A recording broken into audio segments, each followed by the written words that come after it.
All right, welcome everyone to the Contract Crusaders panel.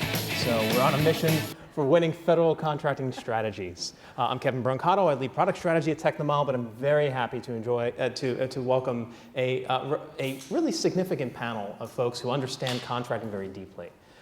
So I'm going to start on the other side, Amanda Christian at CACI. She's a Senior Vice President of Subcontracts and Procurement at CACI International, where she leads an organization that purchases $1.8 billion per year.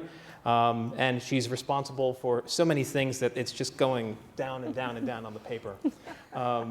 Next to Amanda is David Romer-Garza at Airbus, U.S. Space and Defense. He's the head of contracts and senior director of contracts at Airbus, U.S. Space and Defense. A highly experienced contracts leader. You have a diverse background in risk management, and you're an active member of SIG, the sourcing industry group.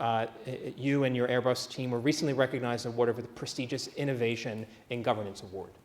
And to my right is Heather Gerzak at Integral Federal.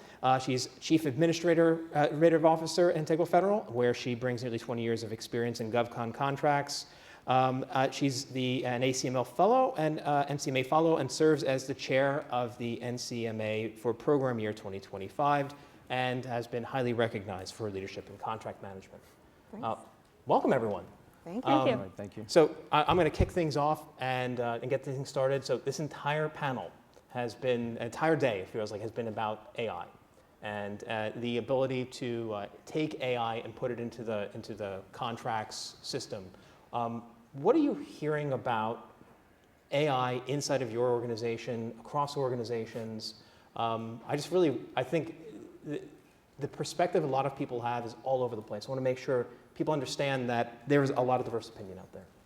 Do you want me to go first? Yeah, why don't you go? Yes, it is the topic that everyone seems to be talking about everywhere.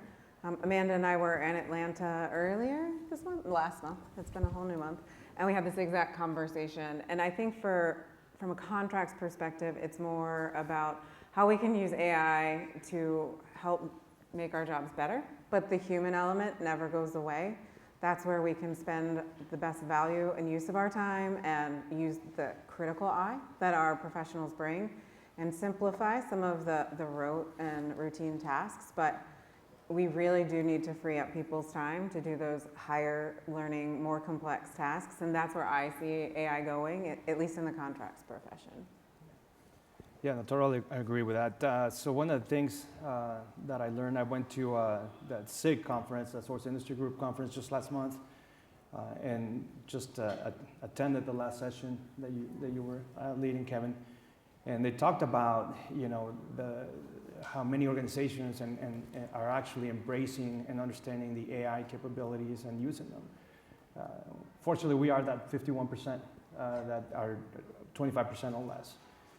So there's a huge misunderstanding or confusion as to what AI is supposed to be doing. A lot of folks, including in my team, are asking, is AI going to take my job, right? And one of the things that I left at the conference is, no, AI is not going to take your job, but not understanding AI may take your job, right? Because those contract managers and sourcing managers that are understanding and utilizing the AI capabilities may take over those positions that the folks that are not understanding and learning that may fall behind.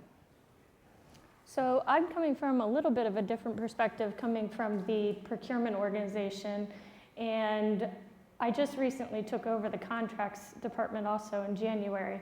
And for procurement, we were always leaning in on technology, but honestly, it was because we're always being audited. We're always being asked for additional information from our customers, and so it was interesting to watch the contracts department finally starting to lean in and really looking to see how can we get involved and what can we use this technology for. And I see a lot of my peers now really having those conversations and talking about what systems are they using, what are they looking for, and how can we make things better.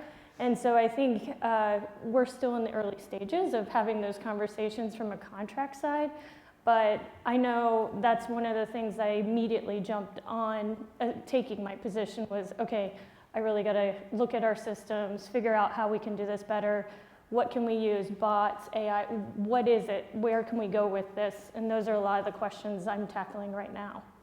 So I think a lot of the folks have come to Technomile and they're saying, well, senior leadership has told me I really need to figure this out. I just need to know how this is going to work. And so that's why there's a substantial interest here. Have you seen that as well, that the senior leadership really, as Ala just mentioned in the previous, that it seems like a third of the CEOs are making themselves responsible for business strategy related to AI? I think that the fact of the matter is resources are precious, whether it is human capital or dollars. And so we have a limited budget set. So how do we maximize what we have?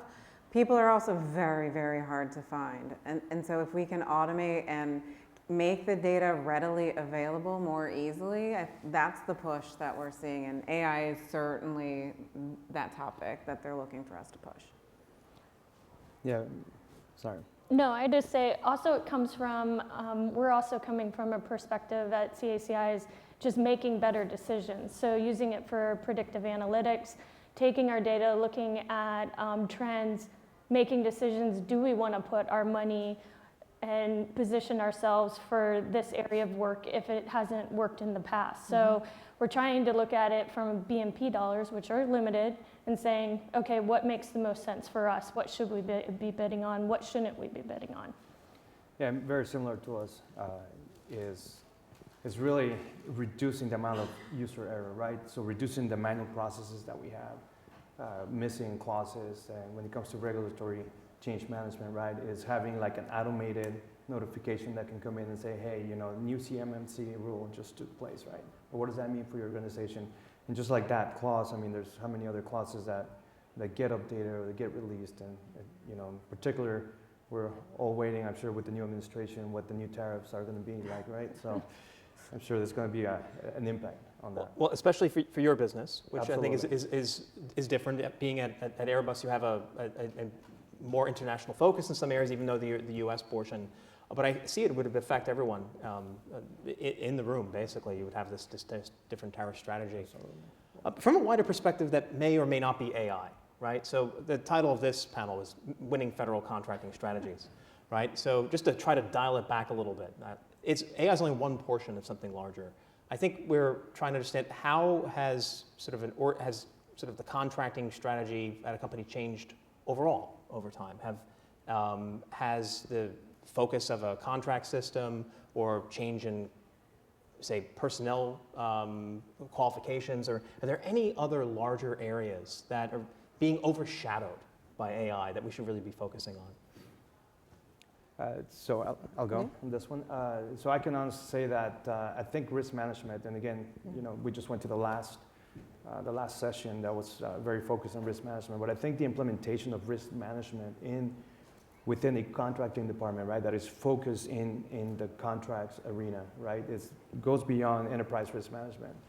I think that particular area has been overshadowed. We talked about being risk managers for years and years, but we truly didn't understand what a risk management framework was within contracts, right? So understanding what is inherent risk, right, when we take over a contract or when we're going into an acquisition. And then understanding what are the business risk controls that you have in place to mitigate the risk, and then having a risk appetite within the company that understands what is the residual risk that the company can absorb. And the last thing is having a formal risk acceptance process when we're, you know, making contract awards and so on. Well, so I think that's something that a lot of contractors have a hard time getting their arms around, actually, because a lot of it is opportunity. I'm going to go pursue opportunity. I'm going to win the opportunity. Great, now I got to figure out how to deliver. And that appears to just be glossed over in some ways. Is that, or the risk framework, is that something specific to your entire company, or is this something that you've seen it elsewhere? I've actually seen it elsewhere. So prior to being with Airbus, I was with USA, and then they did a really good job. So they were like in the finance sector. So you're looking finance, you know, which is different regulatory requirements. And then we went into aerospace. But similar, I mean, you're still doing contracting, right? You still have risk. You still have the same opportunities and the same risk associated with sourcing and procurement. But at the end of the day, having a tool, an automated tool that can manage your risk and can produce some sort of like risk assessment on the spot would be beneficial. So to your question is, I think that particular area has been overshadowed quite a bit. So to try to pull this back a little bit, so you may have a slightly different area. Would a contract that's, say, a definitive contract have a substantially different profile, or would a contract that's a fixed price have a substantially different risk profile than something that is cost plus, something that's LPTA? I mean, how does that, to turn this into something not very crunchy for people who are pursuing something and trying to understand the nature of the risk, how does that affect the nature of the opportunities they're pursuing? So I'm going to let you answer because I feel like I'm... No, you're go good ahead first. Well, no, I'll chime in. All right. So understanding, right, we know, right? So a cost plus, a cost type contract is your customer is going to bear the higher risk versus a firm fixed price contract, right? So what are the risks associated with that? Is, you will have, overruns, right? Or you I don't know, you may have a positive risk where, you have efficiencies built into your day-to-day processes where you can gain get some gains out of the whether it's cost, performance, or schedule, and then you can deliver early and make extra money. But and I'm just touching the very top surface, right? So Heather. Yeah, so I'll help you out a little because we don't want you to think that it's just your session. But I also think it matters. Thank you. Give you a break. What No, you're okay. selling, right? So Amanda and I primarily deal with the services business, the side of selling to the government. There's some product, there's maybe some software development versus delivering something, I don't know, like on an airplane that is a lot more complex and there's a lot more risk. So part of understanding how to sell is understanding what you're selling and where you can take risk. I think the automation that comes with having a contract management solution on the new business side or the execution side, the companies make decisions about their level of risk and tolerance, but if you have data that you can see, well, with this customer, I'm never successful with this strategy, or what if we try this? So being a part of that decision-making process, being able to show success rates and negotiating key terms, maybe with an Airbus or the bigs like a Lockheed Martin, you're probably less likely to be successful versus someone who is a near peer in the same industry. And again, it does matter if it's services, we might be willing to take more risk on an FFP versus if I'm delivering a solution. So having that understanding, having the data about how the customer buys, how they negotiate, and what you've done in the past really is helpful and is data-based decision-making, like Amanda was saying. I think the biggest thing that when I think about risk is that it's a team sport. I mean, it takes everybody across the company thinking about so many different disciplines and giving that information to each other. That's the hardest part. And so communicating it with all the right peers to ensure that you're making the best decision together. So if you're able to put that into some type of tool that will help you see all of the data across the board, it's only going to help the company even more. And that's where, I've seen problems in the past is that the information is only shared with certain amounts of people and then they miss a whole other section. Or those decisions that you're making in the bid process, how that translates into execution. So it's great, we assumed all of these different things in the proposal, but when you go to execute it, how that gets communicated to that team, how you document that, how you know if you've realized the risk or you've mitigated it in some way, but that transparency in that decision-making process and that turnover really is key to most programs' success. Absolutely. Does that translate across an organization, not just within a contracts and subcontracts, but to the business development organization as well? Or is it, like, how much does the system enable that communication? Yeah, so I think what Amanda said is absolutely correct. It's a team sport. So, right, when you're going after federal business or any business, the business development team is inherently going to want to take more risk than maybe other parts of the organization are comfortable with.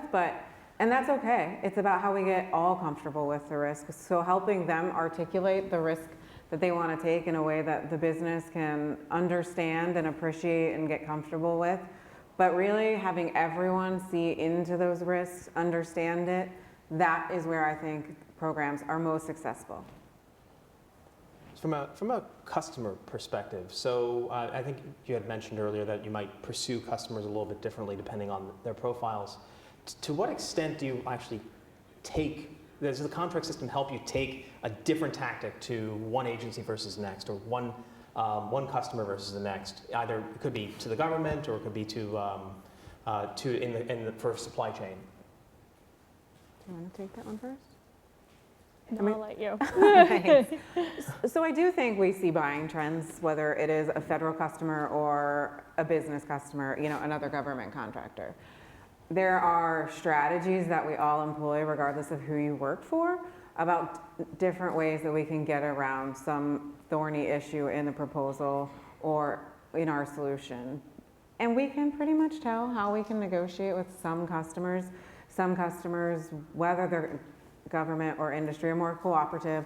They're willing to understand, to sit with you, to talk through those risks, find the middle ground that everyone can get comfortable with, and some just aren't. And if you can see that data and how you've negotiated clauses, what you've assumed, where you ended up with across the enterprise, that's helpful, knowing that I'm probably not going to try that strategy again because the company is going to expect X in return, and I know that we can't get there because 10 contracts that we've negotiated with them, we haven't been able to get there. I agree with you. I think not only the data, but the relationships you have with those agencies and those contracting officers are key, because you understand, are they willing to take some extra risk or not? Mm-hmm. And then that will kind of determine how you're going to approach it. So I think taking that into consideration and having those open discussions are important. You bring up relationships. Who generally at your organizations has those stronger relationships? Because I've seen it on some of our customers. The business development side has very strong relationships, and others, the contract administrations just have really strong relationships, unexpectedly so, in my opinion.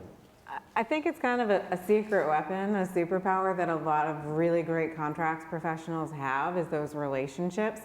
And it's one of those tricky lines to walk with BD, because they're the ones that are being asked in meetings about, have you contacted this contracting officer? And I don't really want them talking without adult supervision.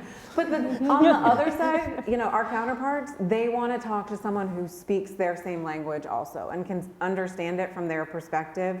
Because we've all been in meetings where someone's saying something, someone heard something, and when it comes back, that's not at all what was said or intended or implied from the conversation.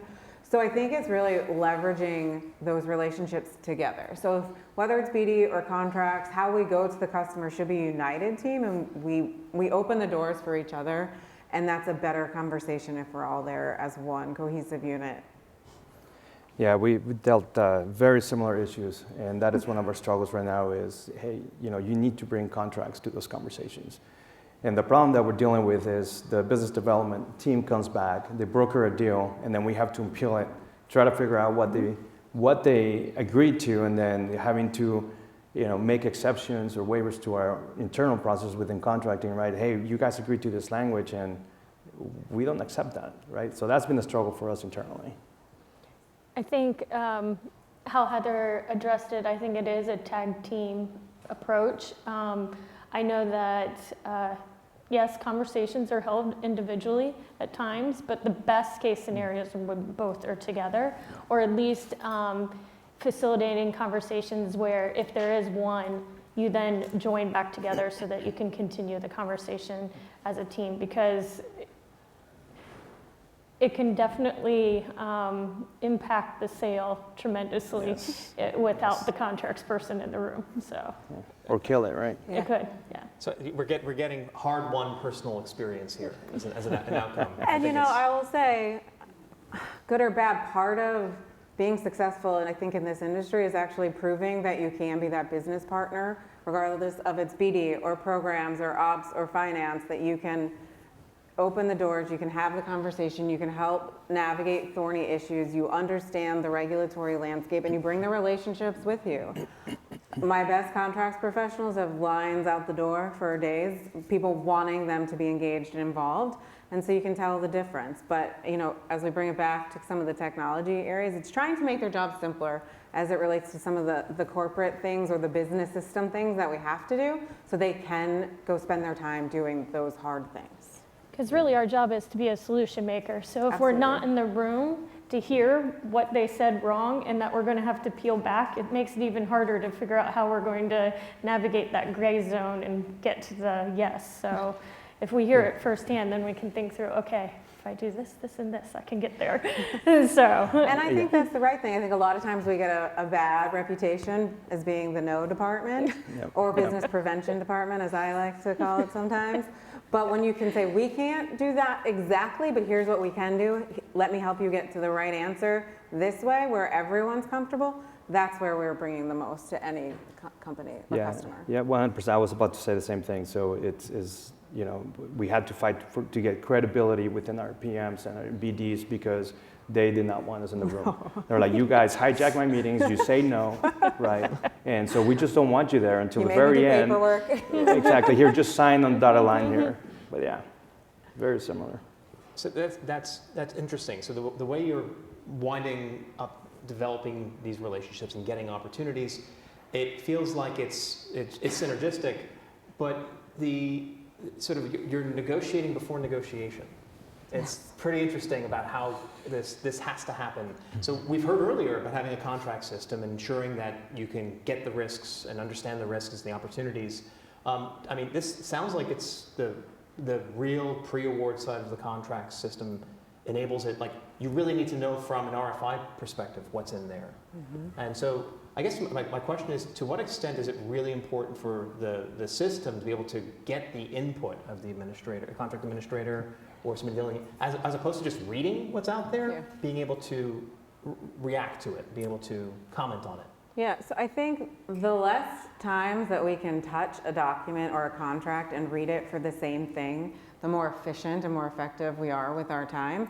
And so very often the terms of, especially a government contract, they don't change from the time the RFP is let to the end.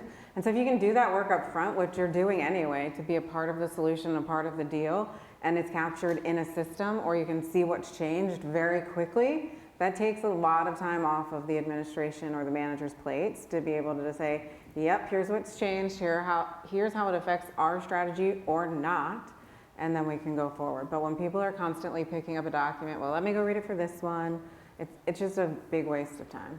Well, and then able to quickly look at other solicitations or contracts that have similar language and figure out how you've done it in the past, so you can quickly use those examples and move on. You don't have to keep recreating the wheel every time. Yeah, so recently we had a very similar case with our cybersecurity, right? We've seen the same language on the OTAs, right? In terms of, the requirements of, let's say 52204 I believe it's 25 or 26. And cybersecurity has to look at the entire contract, even though it's like same repetitive contract, right? But how important is it that we already know, we already seen it, and then you can just send the same document and say, hey, look, nothing's changed. Here's our analysis. Just get it approved. Let's go sign the contract. But it's that communication with the other functional partners that's key to bring them into the room since the beginning and say, guys, nothing's changed, so we can move forward and be more efficient. So to what extent, I guess what I'm really trying to understand is, like, contract administrators are acting, and your companies are acting as sort of independent agents, and the value, if you liberate them from having to do this drudgery, right? You liberate them, and they're now, what is the core thing that you really wish that they could be doing more of? You mentioned some of that earlier. It's relationship building. At the end of the day, at least on the industry side of the federal buying and selling space, we are BD people, we are sellers, but we also have this obligation to the corporations about risk and delivery, just like the program people do. But in this world, especially post-COVID, where it's much harder to meet people and build relationships, freeing up as much of their time as possible to get those relationships stronger, to be educated about what we're doing, the regulatory changes, it's making time for those things. I also think being business leaders, being able to advise your BD staff, your program managers better to just make better business decisions. If you're not focused on the mundane, day-to-day, filling out paperwork stuff, you can actually, most of us are business people, have business majors, that's what we enjoy and that's what we want to do is help the business. So if you were to dial it back a little bit, you think through, okay, so they've contributed to this organization. How do you think this would change going forward? I think a lot of existing folks in contracts had the experience of having to do a lot of this manual, tedious work. There is value in some manual, tedious work and learning things. How do you think this will change when people don't have to do that anymore? I think it's interesting. I mean, one of the ways you kind of learn what's in your contract is reading it again, and it's in the contract. You know, we've all heard the things that people say. It's not a substitute for the human side of what we do and understanding how it affects every single deal. But hopefully on the things that we have to do with business systems, with audits, that kind of stuff can come off their plate. And they can really sit down and understand, okay, explain to me how this term affects this, because that's really how you learn. And spending time with the BD people, the technical people, the solution makers on the technical side. But I think when we can respond to an audit by printing a report that we do every year or every 6 months, and we can just check it quickly, that's where we can see change. I think different generations learn differently too. Yeah. I think that the repetitive and starting from the beginning or even starting from the end and doing closeouts and learning how bad it is and then you back your way into it is a way to learn.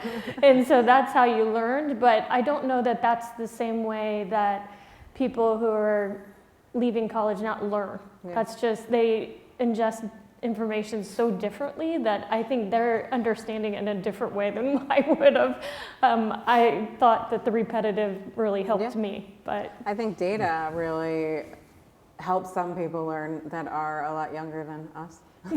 Right? They can look at the data, they want to see it, they want to understand what it means and how they can use it. And so being able to provide that for them also helps that generation learn.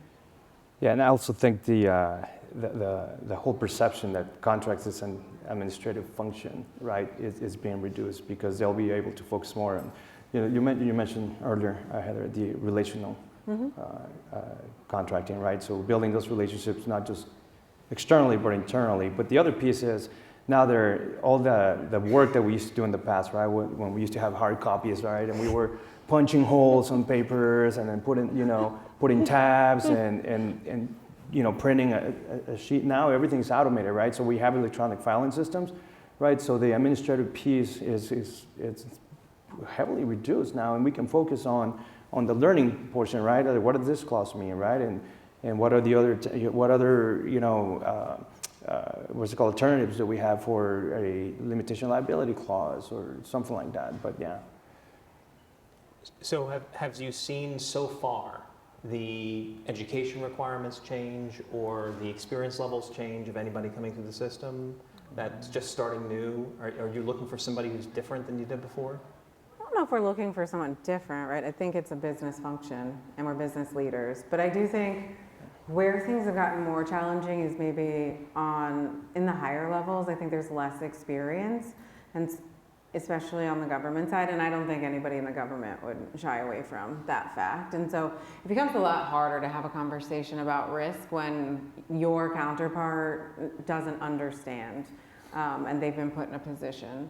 But giving them information and helping them understand it and get comfortable is part of our job. But I think that some of the things that we're seeing in the commonality across companies and industry, government, trying to teach to the same standard or to have the same certifications, I think that helps go a long way. So at least when we're talking to each other about a contract, we're all calling it the same thing.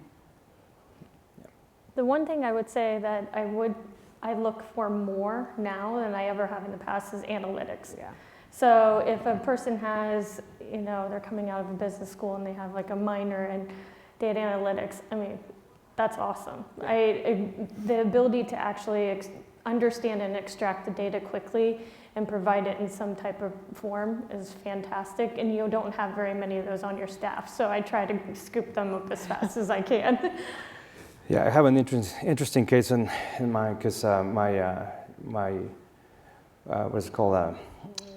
My superstar on my team has an anthropology degree, and she's just taking contracting to another level, right? So it's hard for me to I used to say, yeah, we got to have a business degree, Yeah. we got to have a law degree, right? And so she's completely changed my mind at this point. Yeah. Mine's a history major. There you go. Nice. That's remarkable. Actually, some of the best salespeople I knew had history degrees. Some of the best, and you would just, it would be unknown, right? Yeah. You just couldn't figure out where that came from. You mentioned something just now as they were talking, that what not to do, right? So I think maybe there are some issues. Instead of saying, okay, here's maybe best practices of what to do to the system, I think the easiest way to focus in on some areas is, what are the areas to avoid if you're trying to get a winning federal contracting strategy? Are there some no's, there's things or areas to avoid, or things that sound like they're good ideas, but they're not? Wow. So what I'll say generally is that most of our customers, if you remember that they're just people like you, I think, and they're approachable and you're approachable, that goes a long way. I think some of us are guilty of having corporate attitudes, and we all laugh because we're like, oh, I don't want to deal with them. So that follows you when you work somewhere, and I think the government customers feel that too. So to the extent that you can just be human with them, kind of let some of your corporate mask go, I think that goes a long way in building that human side of the relationship, because they remember those of us that are difficult or more challenging. And look, some of these deals are complex, and that's just part of the nature. But when you know that person on a human level, outside of the negotiation that you're dealing with in that instant contract, it does change the dynamic. So just remember that. I would say don't hide information. The whole not to do, right? Be transparent, and you're going to save your company. You're going to save, your organization a lot of time. And I've seen it with some of our suppliers where they're hiding, whether they have past performance or they were, unfortunately, they were fined for, for either fraud or they committed, they got penalized for. Whatever the case may be, right? And we find out a year later, right? And then obviously, it looks like we're not managing our suppliers correctly. So, the big not to do is don't hide information, be transparent. I thought it was funny, Heather, that was your response, to be honest. I wouldn't have thought of it's just funny knowing your personality that was your response, sorry. I do agree with being honest, being forthright, and asking questions. I think being a partner with your customer is very important. I don't think it's them against you. It's just about understanding what their needs are and making sure that you're meeting those needs. So having honesty, conversations about that is important. And I don't think that sometimes government contracting, you kind of beat around the bush and trying to not do certain things wrong, or you're worried about certain situations. And honestly, it's just people having a conversation, trying to do the best thing for the government. And that's what we're here for. Take it back to some of the things that you mentioned earlier. What are some of the biggest time sucks that happen inside of the organization? For example, one of the areas I mentioned earlier today is that our clients came to us and said, managing the small business plans and the information that roll up to that may not be time consuming at every given day, but at some point, there's an enormous problem of paperwork. How many of those remain that you would say you really wish somebody could solve in a system? So I would say every time there's a new regulation that comes out, for some reason they pick some form of a report that nobody has the information in like half the fields for. And so it's then you have to sit there, you're spending more time not figuring out how to actually comply with it, it's more how am I going to report that I'm complying. Because you're trying to take all your systems and figure out, okay, I can get 3 fields from this one, 2 from this one, and oh my gosh, I'm still missing 3 more, and I am not doing a manual data call for this. And so you're just trying to figure out, like, how am I going to do it? And I don't know how they possibly figure that out every time. It's like an auditor, they always pick your worst file. They somehow They figure it know. out of 7,000, they figured the one. It's like that every time. I agree with that one. Yeah, very similar. So we have you have an audit, or you have a third-party consultant trying to help out with, let's say trying to be CAS compliant. And then, hey, why don't you give me a list of all your contracts that have X clause, right? And you don't have an automated system, right? So which is part of the reason why we're here, right? So at CLM. So we're super excited about that, because up until last week, we were still doing manual processes. I was calling all my contract managers, go through all your contracts, and I want a list of who has this clause, and again, we're trying to assess risk, but it's still very manual. So I would say in a system, we have many different areas that we're going to track inside of a contract system. We have a number of clients that are very focused on compliance, and very focused on making sure that they understand which clauses are in which. Others that are heavily focused on financials. And it's often that there is one or the other that is dominant in an organization. Why is there a difference across organizations like that? So corporations all have personalities. And so sometimes it's also about where we sit in an organization. So if you work for, I worked for one of them, a very financially focused organization. I mean, we all went to like multiple days of like tax training, which is amazing, but the numbers are really what mattered, and they didn't usually start digging into things until there was a financial problem. Other times you sit under a general counsel, and so they become very focused on the regulatory areas. So we take on those personalities, and quite frankly, I think it's an argument and discussion for we shouldn't sit under either one of them, right? We are a business partner to them, and we can help advise in both areas, but we have our own perspective and our own job to do. And I think that the more that we can demonstrate that we're business leaders, but our expertise is in contracts or supply chain, the better off we'll be. And that really having a seat at the table around the rest of the C-suite is where we belong. I agree with that. I've recently moved under the CFO, which is a completely different focus. I was under business operations before. So what you're discussing with your boss, what they're looking for, and really what their goals are completely shift based off of where you are aligned within your organization. Before I took over contracts, it was actually under legal. And so the whole team shifted under finance, and I shifted under finance same time to meet. And it's good because it's seeing a different aspect, but just completely different questions than from chief legal officer, constantly just worried about risk and looking at terms. And then now we're into everything to do with cash flow, period. All the time. You still get questions on both sides, though, right? We do. But it's just a different focus. Different focus. Interesting. So some of these folks in the audience do not have a system yet, and they're thinking through what it is that they're trying to get out of it. Really, from your perspective, what is the most valuable aspects of and you think, because we've discussed so many different areas of this, but what are the most valuable aspects of having a system in place? I'll go first since I got the lucky seat next to you. I really do think it's the data, access to the data in a consistent, reportable way that with minor effort, you can probably get at the answer that you need to, whether it's financial, whether it's customer, whether it's regulatory. Yeah. The automation, in a perfect world, we would put it in some form of automated upload and we're done, but that's not reality in all cases. There's a lot of differences, especially in the business-to-business world. So I would definitely say it's getting at the data so that we can understand it and make it more useful decisions. Yeah, and I would add that to your point, being able to respond to RFPs a lot faster, right? Making those data-driven decisions, based off the system that you have. It's really answering the call for our, DoD partners or agencies that are looking for. They're so focused on the great power competition, right? They're looking into rapid capabilities. Offices are looking like, hey, can you turn around their proposal in 15 days versus the traditional 30, 45 days, right?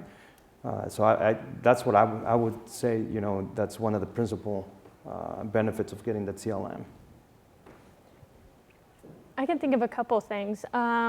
With the staff being so geographically dispersed now, after COVID, people going and working from their homes, moving to other states, not having it on a system, I don't even know how you would manage it. I can't imagine as a manager trying to put my arms around that. So that is so important for an organization, is to be able to see the data, but being able to see what your team is working on from a higher level.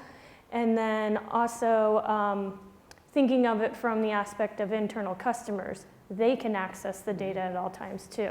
And I think that's so important, because then they don't have to, you don't have to push the data to them all the time. They can actually pull it, look at what they need to, and then ask the questions as they need to. Some people are really great at reading a clause really quick and saying, oh, that applies to me, move it along, the PM, I'm good. Others have to ask questions, which is great, that's what we're here for, but if they don't have it in a system, they have to call the individual every single time because they don't know. So I think it's just a great means to actually communicate with each other. I've asked a very wide range of questions. I want to thank everyone for doing that, for answering these. Any closing remarks anybody wants to have? Jeez. You've gone everywhere. I know. I mean, just thank you. I think the more we talk about kind of the role that we should play in the business, the decision-making process, that we're not just an administrative back office function, it's important, and technology is a critical piece of that. I think there's a lot ahead of us. I think, we're just at a starting point as a function, as an organization. We have a lot to learn together, and I think there's a lot of opportunity ahead of us, and so excited about that. All right. Thank you very much. Thank We'll you. give a round of applause Thank for you. our Contract Crusaders. So we really appreciate the participation of the panelists today, and thank you for attending the session. As a reminder, today's sessions are being recorded and will be sent to all attendees later this month. Right now, we'll take a quick 10-minute break and then reconvene again promptly at 3:10 in this room for another breakout session, Value Creation in the Government Contracting Market, Private Equity Perspectives. The panelists and I will stick around for a few minutes. If you have any questions about a discussion during the break, you can join the CX Lounge to connect in person with members of the Tech the Mile Customer Success and Support teams, as well as our partner RSM, who sponsored today's event. See you back at another session at 3:10. There you go. Thank you.